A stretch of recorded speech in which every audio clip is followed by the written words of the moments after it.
October 13, 1973, the Great Hall of the People, Beijing.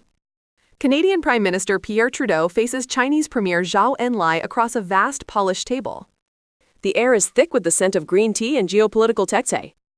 At stake is a multi-billion-dollar deal for one of the most advanced pieces of technology on Earth, Canada's CANDU nuclear reactor. For Canada, it's a bid for global prestige. For China, it's a quantum leap into the modern age. The Canadians present their terms, a price tag in the hundreds of millions of dollars. The Chinese listen, impassive. Then Premier Zhou makes his counteroffer. It isn't in gold, it isn't in dollars, it is an offer so surreal, so biologically unprecedented, it would be recorded as the most bizarre opening bid in the history of international trade. To understand the absurdity of the offer, you have to understand the world of 1973. The Cold War had frozen the globe into two rigid blocks. But a thaw was beginning. A year earlier, Richard Nixon had shocked the world by visiting Mao Zedong's China, cracking open a door that had been sealed for a quarter century.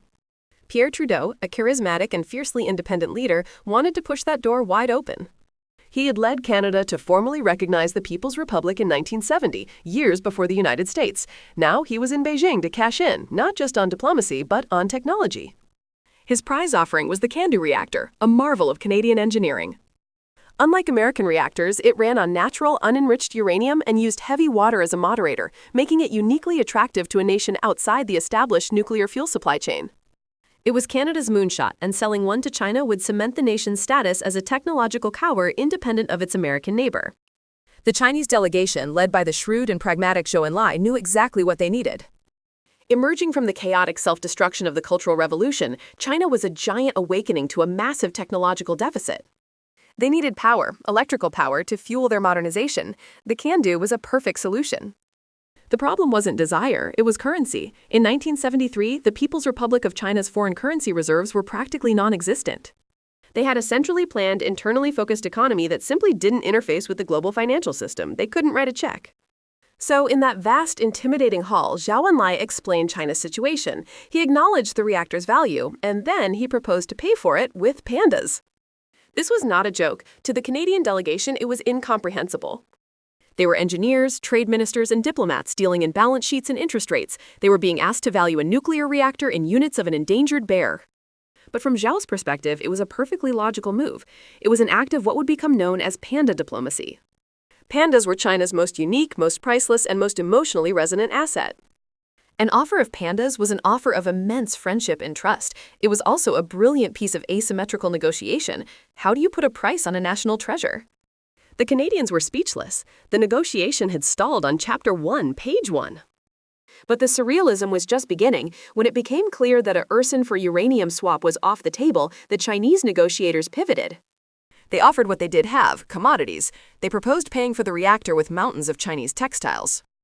This sent a shockwave of panic through the Canadian team. Accepting would mean flooding the Canadian market with low-cost goods, instantly bankrupting Canada's own domestic textile industry, centered in the politically sensitive province of Quebec.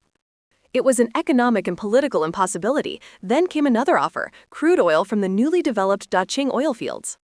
But again, the logistics and economics were a nightmare. Canada was an oil-producing nation itself, and the infrastructure to transport, refine, and integrate Chinese crude into its system simply didn't exist.